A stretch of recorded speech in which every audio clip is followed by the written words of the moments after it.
अस्सलाम वालेकुम नाजरीन, आप देख रहे हैं प्रोग्राम कारोबार। मैं हूं हुमैर अनवर। नाजरीन, हमने कुछ दिन पहले देखा कि अमरीकी डॉलर ओपन मार्केट में बुलंद तरीन सतह पर पहुंच गया, यानी 180 रुपये से भी तजावुज़ कर गया। अब चंद ही दिन पहले की अगर बात करें तो सऊदी अरब की जानिब से भी 3 अरब बिलियन डॉलर जो हैं वो दिए गए हैं और बैंक्स में रखे गए हैं ताकि ये जो सिचुएशन है इसको कंट्रोल किया जा सके। लेकिन हमने देखा कोई ख़ास फ़र्क नहीं पड़ा। अब अगर मुल्की कर्ज़ों के हजम की बात कर लें तो मुल्की कर्ज़ों का जो मजमूई हजम है वो 50,000 अरब रुपए से भी तजावुज़ कर चुका है, जो कि एक अलार्मिंग सिचुएशन बनती जा रही है। अब सवाल यहाँ ये बनता है कि क्या तहरीक इंसाफ की हुकूमत गुज़िश्ता अदवार से ज़्यादा कर्ज़े लेने वाली हुकूमत बन चुकी है, और अगर ऐसा है तो फिर मुआशरे के लिए ये जानलेवा साबित हो सकता है। हमें इस अहम मौजू को डिस्कस करने के लिए ज्वाइन किया है मलिक बोस्तान साहब ने। आप प्रेसिडेंट हैं, चेयरमैन हैं exchange companies association of Pakistan. Sir कैसे हैं आप? बड़ा लगा। सर सबसे पहले तो ये बताएं, ये डॉलर की जो उड़ान है और महंगाई का जो तूफान है, अब कोई भी चीज़ कंट्रोल में नहीं रह रही हुकूमत के। हुकूमत बहुत बेबस दिखाई दे रही है क्योंकि हम देख रहे हैं जो डेली बेसिस पर डॉलर की फ्लक्चुएशन है इसने बड़े मुश्किल हालात खड़े कर दिए हैं। क्या कहेंगे? ये तो यही कहेंगे, मर्ज बढ़ता गया जो जो दवा की हुकूमत ने, जो जो इक़दाम किए, डॉलर भी बढ़ता गया। जी जी। तो इसकी तशख़ीस सही नहीं हो पा रही। इसके लिए जब तक आप वजह नहीं जानेंगे और इलाज करते रहेंगे तो वो गैर मौसर होगा। हमारी जो वजह है इसको सही करने की, वो इक़दाम नहीं किए जा रहे बल्कि उल्टे इक़दाम किए जा रहे हैं। हमने अपनी एक तरफ हुकूमत कहती है हमने GDP बढ़ाने हैं, अपना इम्पोर्ट को कम करेंगे, एक्सपोर्ट को बढ़ाएंगे, लेकिन इम्पोर्ट जो जो बढ़ रही है एक्सपोर्ट इतनी नहीं बढ़ रही। जैसे पिछले महीने देखना 8 अरब डॉलर की आपको इम्पोर्ट हुआ है, जबकि 2.9 बिलियन की एक्सपोर्ट हुई है। तो कितना तकरीबन 5 अरब का तजारती खसारे का सामना आ गया। वो तो अल्लाह का करम है, नबी पाक का सदका है। और ओवरसीज पाकिस्तान की खून की कमाई बीच में शामिल हो जाती है, तकरीबन 2.25 अरब डॉलर। तो फिर भी आपका 2.5 अरब डॉलर का नुकसान खड़ा है अभी भी। तो इस चीज़ को सामने रखते हुए हुकूमत को पहला काम जो करना है, अपने इम्पोर्ट बिल को कम करना है। इम्पोर्ट बिल कम नहीं करेंगे तो फिर हमेशा तजारती खसारा बढ़ेगा तो डॉलर भी बढ़ेगा। डॉलर को कम करने के लिए हमने जो है वैल्यू एडेड में आना होगा, प्रोडक्शन में आना होगा और एक्सपोर्ट बढ़ानी होगी। और हमारी जो मेन पावर है, ये अल्लाह का शुक्र है पाकिस्तानियों ने जो अपने खून पे पसीने की कमाई भेज रहे हैं और आज पाकिस्तान डिफॉल्ट होने से बचा हुआ है। इसमें मेन पावर इस हुकूमत का, ये मैं कहता हूँ जरूर क्रेडिट जाता है कि पिछले 2 साल में 11 लाख मेन पावर इन्होंने एक्सपोर्ट की है। तो मजीद लोगों को एक्सपोर्ट करें, महीने बाद आपका रिटर्न आएगा। इसी तरह हमें अगर और मजीद अपने फॉरेन एक्सचेंज को बढ़ाना है तो अपनी एग्रीकल्चर को बूस्ट करना है। इस वक्त 10 अरब डॉलर की हम सिर्फ गंदम और चीनी और आटा और घी मंगवा रहे हैं। इसको इस तरह हमारा क्रूड ऑयल जो है वो तकरीबन सालाना 1500 मिलियन, 1.5 अरब डॉलर। मलिक साहब चले, तेल तो समझ में आता है, लेकिन ये जो बाकी प्रोडक्ट्स हैं, पाकिस्तान ज़ाहिर है ज़रई मुल्क है। हुकूमत ने क्लेम भी किए, फ़ौरन जैसे ही इनको मैंडेट मिला या हुकूमत में आए, PTI तहरीक इंसाफ की बात कर लें तो इन्होंने आते ही कहा जी हमने बहुत से रिफॉर्म्स किए हैं, ख़ासतौर पर टैक्सेशन में भी कमी की है, ज़राअत को प्रमोट करने में, एग्रीकल्चर को प्रमोट करने में बहुत सारे स्टेप्स लिए गए हैं। तो फिर ये सारी जो सिचुएशन बन रही है, अब ये जो अशिया खुर्दनोश हैं, जो बेसिक प्रोडक्ट्स हैं जो हम खुद कफ़ील थे कभी, हम ये बाहर से क्यों इम्पोर्ट कर रहे हैं? देखो अभी थोड़ी सी कोशिश की है तो अल्लाह का शुक्र है। कपास आपकी जो है ना रिकॉर्ड पिछले महीने के साल के निस्बत जो एक्सपेक्टेशन थी कि ये 80 मिलियन गांठ हो गई, जो कि अभी 91 मिलियन की उम्मीद हो चली है। तो ये भी एक अच्छा इकदाम है। इसी तरह गन्नम का अगर अभी बिजाई हो रही है और अगर उसकी यूरिया खाद और तमाम चीज़ें 11 लाख एकड़ अभी भी खदशा है कि उसको अगर यूरिया खाद नहीं मिली तो काश्त नहीं हो सकेगी। तो हुकूमत अभी से होश के नाखन ले और लोगों को जो बर वक्त खाद और बीज प्रोवाइड करे। तो मैं समझता हूँ गंदम से हम खुद कफील अगर हो जाते हैं तो ये भी बहुत बड़ा कारनामा होगा हुकूमत का। इस तरह चीनी है, गन्ने के काश्तकार जो अभी भी रो रहे हैं, अभी तक भी उनको जो सही कीमत नहीं दी जा रही है, अभी तक रेट नहीं दिया। ये जो वक्त होता है फायदा उठाने का और अपने स्टॉक को होल्ड करने का और अब चीनी के इम्पोर्ट से बचने के लिए, ये फायदा हम देर फैसले की नजर कर देते हैं। जैसे कि आपने गैस में किया, आपने बर वक्त आपने गैस इम्पोर्ट नहीं की, आपको 30 डॉलर महंगी खरीदनी पड़ी। इस तरह चीनी आपने बर वक्त इम्पोर्ट नहीं की, आपको फिर 150 तक देखने का सामना पड़ा। अब जब क्रश सीजन शुरू हुआ है तो उसमें भी हमने डिले की। यही हमारी कोताही है ना, मैं समझता हूँ, जिसकी वजह से पाकिस्तान को खुमारा भुगतना पड़ा है, आवाम को खुमारा भुगतना पड़ा है और डॉलर और बिजली के रेट बढ़ रहे हैं। और जो जो हम IMF की शरायत है, देखो आप बात कर रहे थे सऊदी अरब के कर्जे की, तो ये एक इस दफा अनहोनी हुई है सऊदी अरब को, जिससे ये बात हुआ था कि सऊदी अरब ने पाकिस्तान को $4.2 बिलियन इमदाद देने का वादा किया है। उस दिन डॉलर 175 से कम होकर 169 हो गया था, 6 रुपये गिर गया था। जी जी। लेकिन उसके बाद जब माहे की शराइत आई और डॉलर जब अकाउंट में आए तो डॉलर बजाय कम होने के 174 से कम होकर आज 178 के करीब पहुंच गया और फ्री मार्केट में 180 के करीब पहुंच गया। तो उसकी वजह से कि सऊदीया जैसा बिरादर इस्लामी मुल्क ने इतनी सख्त शराइत पे हमें कर्जा दिया है जिसके अवाम को और हुकूमत को और तवक्को नहीं थी, लेकिन पाकिस्तान ज़ाहिर है मजबूरी में हर चीज़ माननी पड़ती है। खास तौर पर जो सऊदीया ने ये शर्त लगाई है कि अगर आप कर्जा नहीं देंगे हम आपको एसेट भेज देंगे, अगर अभी प्रोग्राम से आपको निकाल दिए तो हम भी निकाल देंगे और 3 घंटे में आपको 3 दिन में आपको पैसे वापस करने में जब भी हम चाहें। और अगर कोई तनाज़ा खड़ा होगा तो सऊदीया कानून के मुताबिक फैसला होगा। तो ये ऐसी शराइत हैं जिसकी वजह से अगर एक इस्लामी मुल्क की ये शराइत है तो गैर इस्लामी की क्या हद होगी। तो इससे पाकिस्तान की मैशत की और जो रेपुटेशन है वो अच्छी नहीं रही और दुनिया की नज़रों में पाकिस्तान की आप देख रहे हैं इसी वजह से FDI फॉरेन डायरेक्ट इन्वेस्टमेंट बिल्कुल नहीं आ रही। अभी जो कुछ करना है हमने अपने कुब्ते बाजू पे करना है, अपने पाँव पे खड़े होकर अपने लोगों को स्किल्ड करके बाहर भेजना है, एग्रीकल्चर को बढ़ाना है, एक्सपोर्ट को बढ़ाना है, तभी हम बच सकते हैं। वरना पाकिस्तान तो गड़े में गिर चुका है। सही, कोई भी हमें सहारा देगा तभी हम बाहर निकल सकते हैं। जी जी मलिक साहब, बिल्कुल ठीक। अच्छा मलिक साहब ये बताएं कि खान साहब ने कुछ दिन पहले कहा कि पाकिस्तान जो है वो सस्ता तरीन मुल्क है, बल्कि अभी भी वो एड्रेस कर रहे थे एक प्लेटफॉर्म पे, उन्होंने अभी भी कुछ देर पहले यही कहा है कि सस्ता तरीन मुल्क है। मियांवाली में वो गए हुए हैं, वहाँ पर एड्रेस कर रहे थे।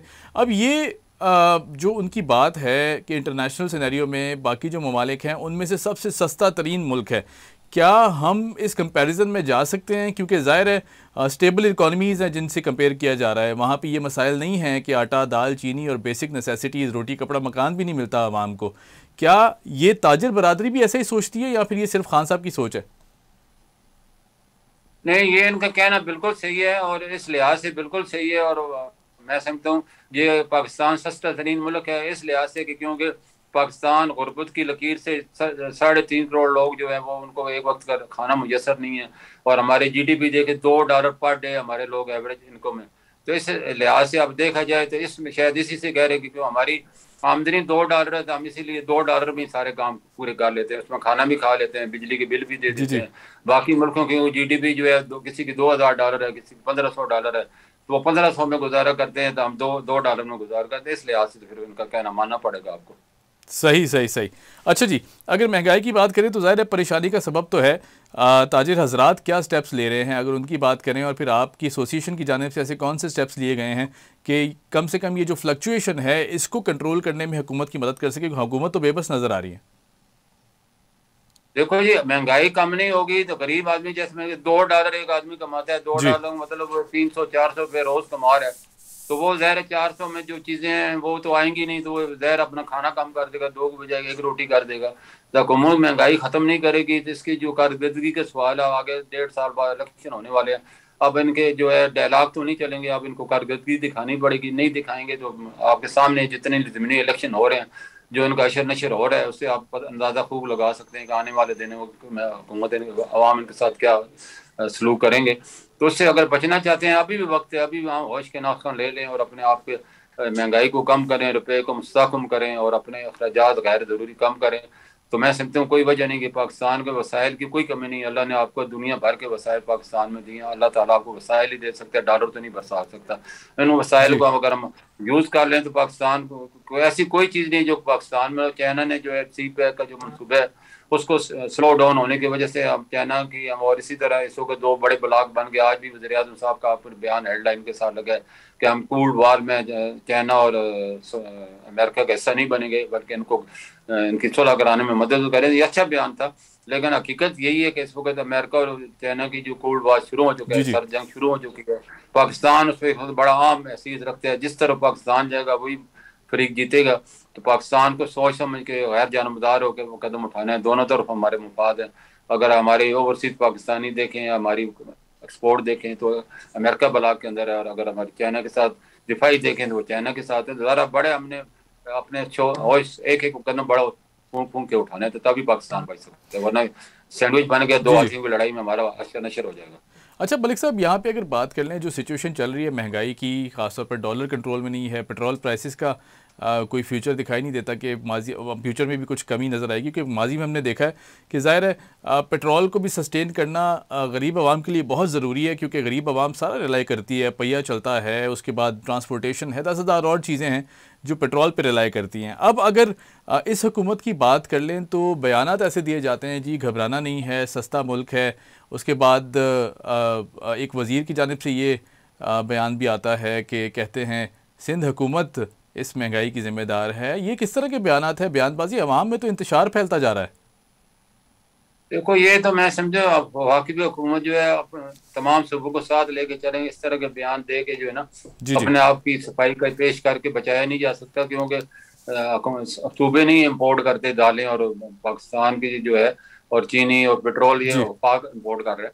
तो सूबे ये है कि ज़राअत में हुकूमत अगर उनका साथ है, ज़राअत की तरक्की में और पैदावार में अपना हिस्सा लेके इस चीज़ से बच सकते हैं। लेकिन जो तक सवाल है आपका कि पेट्रोल, देखो वह चीज़ है जिसकी वजह से पूरी हमारी इकानमी चल रही है। जी जी गरीब आदमी बस में कराया है तो वो भी, उसके भी असरअंदाज होता है, और जहाज वाले पे भी असरअंदाज होता है।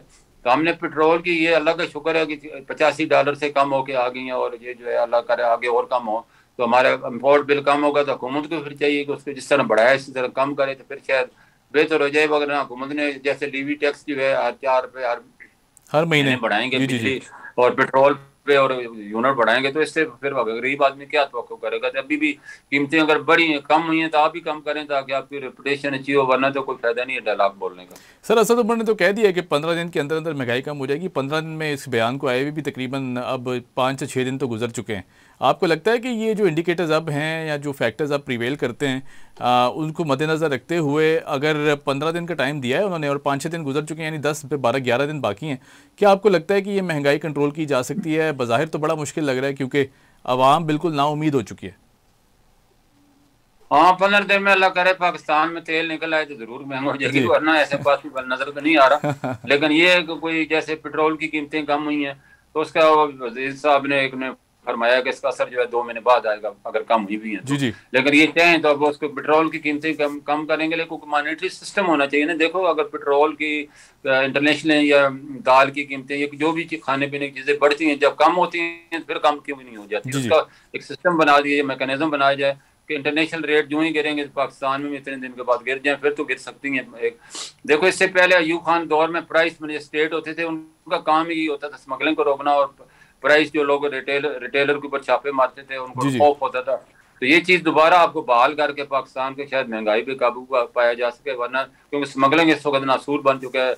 ईरान और पेशावर का बॉर्डर जो है, इतनी स्मगलिंग उनकी, पाकिस्तान ने इम्पोर्ट कम करने की ड्यूटियां बढ़ाई हैं, और ड्यूटी की फायदा स्मगलरों को हो गया। स्मगलर जो है दिन रात अपनी स्मगलिंग कर रहे हैं। इस तरह अफगानिस्तान के जो है वो अकाउंट फ्रीज हो चुके हैं, वो भी हमारा 5वां सूबा बन गया। अब जितने उनकी खाने पीने की चीजें पाकिस्तान से जा रही हैं, जी जी उनके पास तो इम्पोर्ट करने के लिए कोई रास्ते नहीं है, पाकिस्तान ही उनका रास्ता है, और उसी को इस्तेमाल करते हुए हम डॉलर में मंगवा रहे हैं और उनको अपना दे रहे हैं रुपए में, क्योंकि वहाँ आज भी आटा जो है इस वक्त भी ₹350 है, पाकिस्तान के एक्सपोर्टर उसको बेच रहे हैं। तो इसीलिए ये सारी जितनी खाने पीने की चीज़ें की शार्टेज होती है, बेसिकली ये जितने भी एक्सपोर्टर है ये अपने गोदामों में ले जाते हैं, और वहाँ उनको प्रॉफिट रेशियो बहुत ज़्यादा है, तो वो वहाँ से बहुत ज़्यादा प्रॉफिट कर रहे हैं, जिससे महंगाई पे काबू नहीं पाया जा रहा। मलिक साहब, ऐसी सिचुएशन में आपने जो जिक्र किया ये ज़ाहिर है बड़ी अलार्मिंग सिचुएशन है। क्या हम अफोर्ड करते हैं कि हम किसी ऐसे मुल्क को सपोर्ट करें? ज़ाहिर सी बात है बरादराना हैसियत से तो हमें सपोर्ट करना चाहिए, मगर हमारी फाइनेंशियल सिचुएशन क्या इसकी इजाज़त देती है कि हम अपने हालात को उस तरह पीछे रख के एक पड़ोसी मुल्क को इस तरह सपोर्ट करें? अभी रिसेंटली हमने देखा वज़ीर आज़म साहब की जानिब से रिलीफ पैकेज भी अनाउंस किया गया उनके लिए 5 अरब रुपए का। क्या ये सिचुएशन है हमारी, हम इस तरह अफोर्ड करते हैं? ये तो ज़ाहिर है हमारे लिए बड़ी मुश्किल हो जाएगी ना। देखो, अब मुश्किल नहीं है, अल्लाह ताला ने हमें भी बड़े वसाइल दिए हैं, उन्हें भी बड़े मसाइल, वहाँ बड़ी मदनियात है। जी और हम अगर थिंक बना के उनको अपने वो, क्योंकि अभी भी हमें इतनी प्रायोरिटी नहीं देखना, अभी तहरीक तालिबान है उन्होंने हमारे हवाले नहीं की, बल्कि कह जी रहे जी हैं सुलह करते हैं उनके साथ, इनके मुतालबात माने, वो हमें ब्लैकमेल कर रहे हैं। अगर वो सिंसियर हो जाए हमारे साथ तो कोई वजह नहीं कि पाकिस्तान और अफगानिस्तान तरक्की न करें। उन्होंने भी घनी वाले रवैया अपनाया हुआ, अभी तहरीक तालिबान पाकिस्तान के साथ मुज़ाकरात करें, उनके बंदों को छोड़ें और जाकर फिर आके दोबारा पाकिस्तान में ताकि वो दहशतगर्दी करें। तो ये तो बरादराना चीज़ नहीं है ना, उनको इस चीज़ को, और अभी दोबारा वो भारत की तरफ झुकाव हो रहा है उनका। देखो ना, भारत जो है अभी अब उनको एयरलाइन भी चली गई, उनके गंदम में दे जी दी, जी और उनके साथ रास्ते बहाल हो रहे हैं। अमेरिका की पूरी कोशिश है कि इंडिया को दोबारा वो मकाम हासिल हो जाए जो बशर गनी के दौर में था। तो ये पाकिस्तान के लिए पाकिस्तान की सारी कुर्बानियाँ ज़ाहिर जाएंगी। हुकूमत को इस चीज़ को देखना है और उनको इस चीज़ पर रोकना है कि आपने पाकिस्तान के साथ मिल के अपनी पॉलिसी बनाए ताकि हम दोनों मुल्क महफूज रह सकें, वरना दोबारा इंटरनेशनल साजिश के शिकार के दोनों मुल्कों को नुकसान होगा और उनको फ़ायदा होगा। इस चीज़ से हमने बचना है। सही सही। अच्छा सर, अगर इकोनॉमी की बात कर लें तो कोई रास्ता है हमारे पास? हमने देखा माजी में भी हुकूमतें स्ट्रगल करती दिखाई दी क्योंकि डॉलर को सस्टेन करने के लिए बड़ा मुश्किल काम है, लेकिन चलें आर्टिफिशियल इंजेक्शन के तहत ही वो डॉलर को रोकते रहे हैं, सस्टेन कराने की कोशिश करते रहे हैं। क्या इस हुकूमत के पास ऐसा कोई ऑप्शन मौजूद नहीं है या फिर ये खुद ही करना नहीं चाहते? हाँ, ये खुद वाली बात सही नजर आती है क्योंकि ऑप्शन तो बहुत मौजूद हैं, बड़े वेपन है उनके पास। अब फाइनेंस मिनिस्टर साहब मुसलसल चीख रहे हैं कि बैंक सट्टेबाजी कर रहे हैं, बैंक सट्टेबाजी में इन्वॉल्व हैं। गवर्नर साहब ने 1-2 दफा बयान दिए हैं। तो इससे बड़ी मैं तंजरफी क्या होगी कि वजीर खजाना जो कि मुल्क अमीन है और स्टेट बैंक का गवर्नर जो मुल्क अमीन है माशियत का, वो बैंकों को काबू नहीं पा के उनके सट्टेबाजी कर रहे हैं, ओवर सोल्ड करते हैं सट्टेबाजी के लिए। फिर जब ओवर सोल्ड करते हैं फिर डॉलर तो उनके पास होते नहीं है, फिर स्टेट बैंक को कहते हैं कि 2.5 अरब डॉलर था चुके हैं, अभी 2.5 अरब और छाने के चक्कर में पड़े हुए। फिर हमारे पास जो भी हम मांगता हूँ कि मिनतें लकीरें निकाल के जो कर्जा लाते हैं पाकिस्तान को बचाने के लिए, वो ये पाकिस्तान के कमर्शियल बैंक खा जाते हैं और पाकिस्तान जो है फिर वैसे खाली आती रहते हैं। तो हमें इस चीज़ से बचने के स्पेकुलेटर बैंकों को सजा देनी होगी, उनके लाइसेंस कैंसिल करने होंगे, उन्हें इबरत का निशान बनाना होगा, तभी पाकिस्तान बच सकता है। वरना इसी तरह हम कबूतर की आंखें बंद करके गड़े में गिरेंगे और जब गिरेंगे तो हमें उस वक्त कोई निकालेगा नहीं। सही। अच्छा मलिक साहब, आप करेंसी की ज़ाहिर है बहुत रिलेटेड है, मेन स्ट्रीम का हिस्सा भी हैं।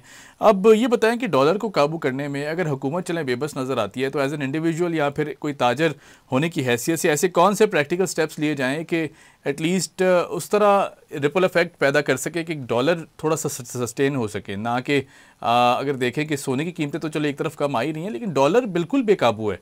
हम किस तरह इसमें एड ऑन कर सकते हैं सारी सिचुएशन में?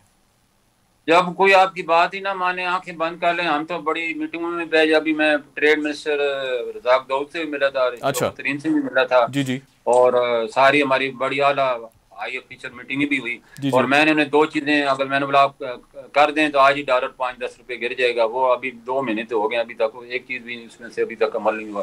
पहले मैंने यह कहा था कि पाकिस्तानी हुकूमत ने पाकिस्तानी एक्सपोर्टर को ये सहूलत दी हुई है कि उसने जो भी चीज अफगानिस्तान एक्सपोर्ट करनी है वो यहाँ अपने अकाउंट में कैश डॉलर जमा कराएगा। ये नई टेक्निक इन्होंने इस्तेमाल की, हालांकि ये पहले भी थी लेकिन पहले वहाँ उनके पास डॉलर थे तो इतना असर नहीं। अब उनके पास क्योंकि डॉलर खत्म हो गए, अब वो डॉलर पाकिस्तान की ब्लैक मार्केट से खरीदता है और वहाँ उसके बदले में 1 लाख डॉलर का कोई भी गुड्स बेचता है डबल प्राइस लगा के। जैसे यहाँ डॉलर आटा अगर 100 रुपए का है तो वो वहाँ 400 का बेच रहे हैं और ओवर इनवाइस उसको कहते हैं, और वो पैसे अपने वापस नहीं लाता, दुबई ले जाता है।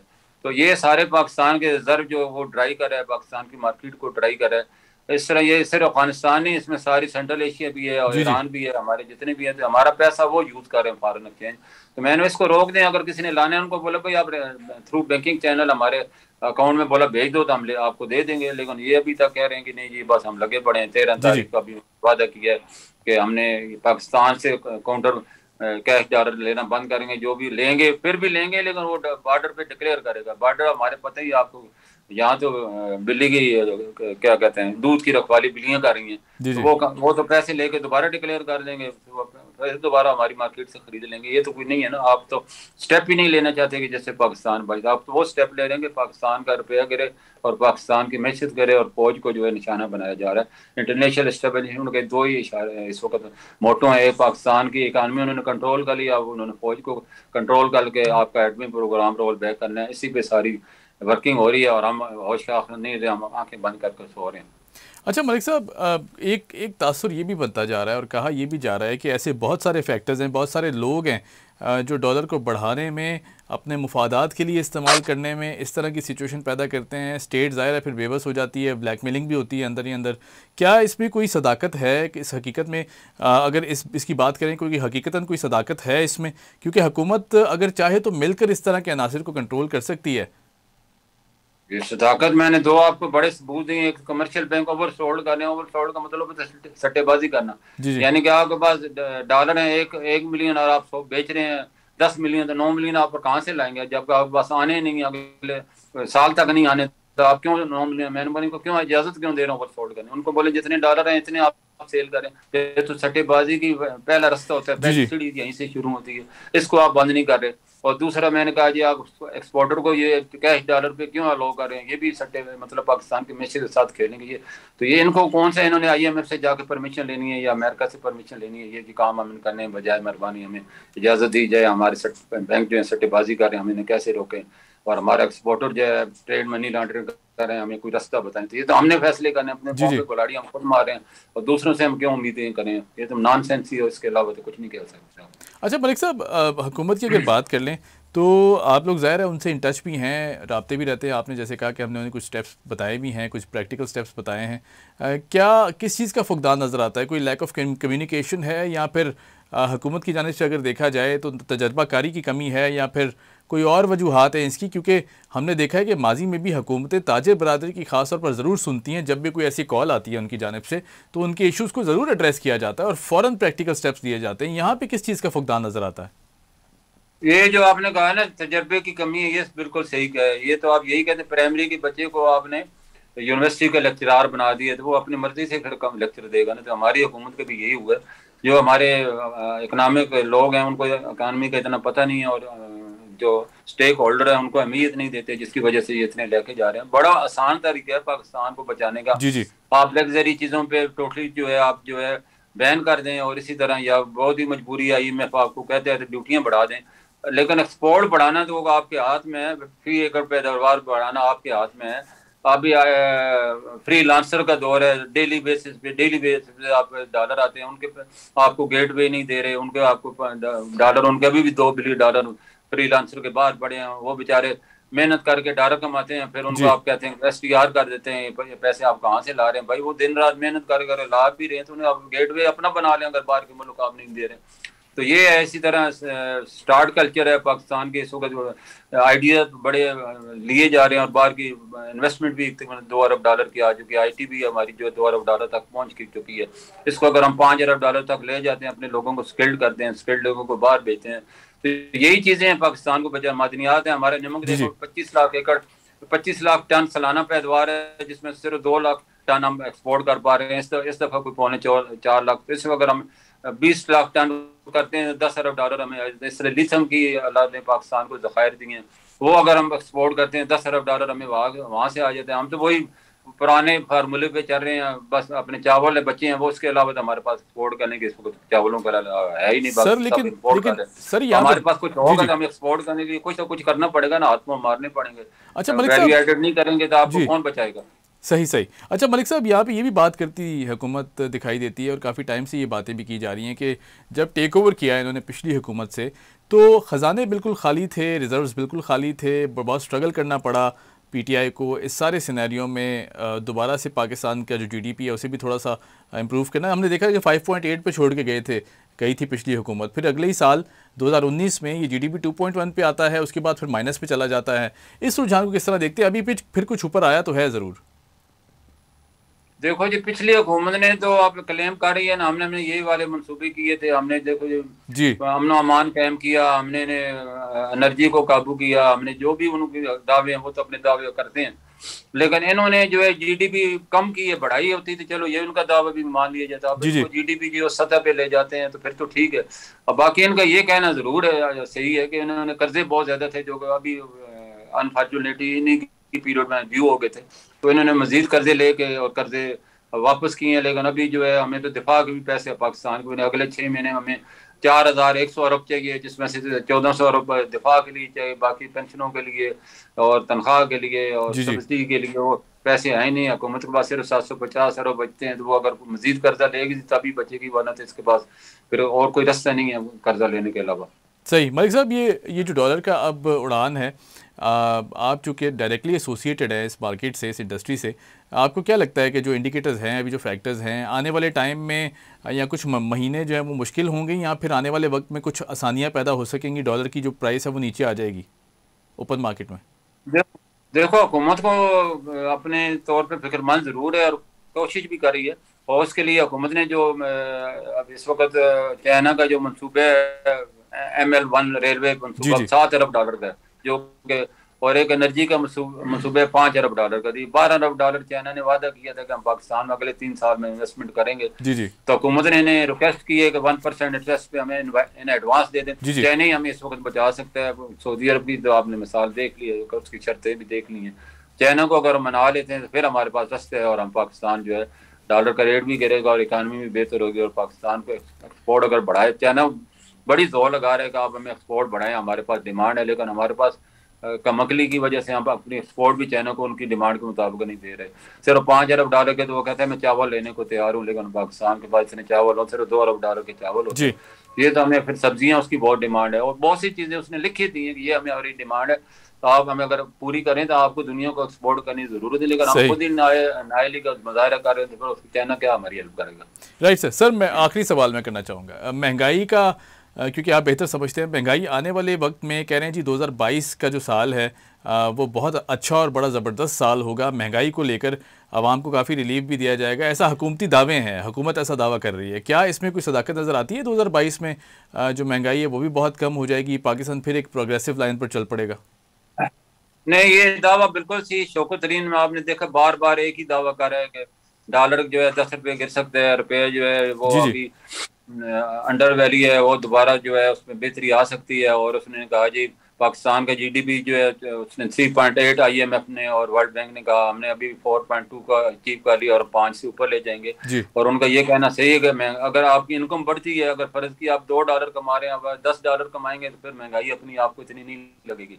लेकिन आप $2 के बजाय $1 पे चले जाते हैं तो फिर आपको जो चीज $2 की थी 1 रुपए की भी अगर हो जाती है तो वो आपको महंगी, क्योंकि आपकी परचेजिंग पावर ही नहीं है। जी। एक आदमी जो है उनके लिए 1 लाख रुपए भी 1 रुपए के बराबर और एक आदमी के लिए 1 रुपए भी बहुत महंगे रखते हैं। तो ये तो सारी उसकी हैसियत पे मुनसर है। तो अगर हमने अपने पाकिस्तान के लोगों को ये आमदनी बढ़ी, देखो तुर्की का मॉडल हमारे सामने है, उसके रुपये पिछले 1 महीने में $9 गिरा, लेकिन उसने अपना इंटरेस्ट रेट बजाय बढ़ाने के कम कर दिया।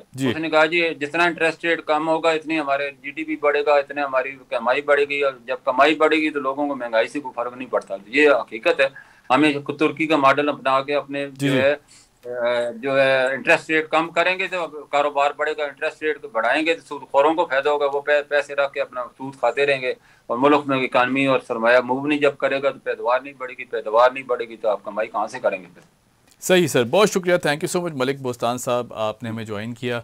और बहुत अहम मौजू है ज़ाहिर नाजरीन के जो डॉलर है ये डायरेक्टली एसोसिएटेड है, डायरेक्टली कनेक्टेड है और ये डायरेक्टली प्रोपोर्शनल है इकॉनमी के साथ, क्योंकि ज़ाहिर है डॉलर का चढ़ जाना, पेट्रोल प्राइसेस में हाइक हो जाना, दो ऐसे बड़े फैक्टर्स हैं जिनकी वजह से महंगाई जो है वो काबू से बाहर हो जाती है। ख़ास तौर पर किसान तबका बहुत परेशान हो जाता है, डेली वेजेस पर काम करने वाले लोग बहुत परेशान हो जाते हैं।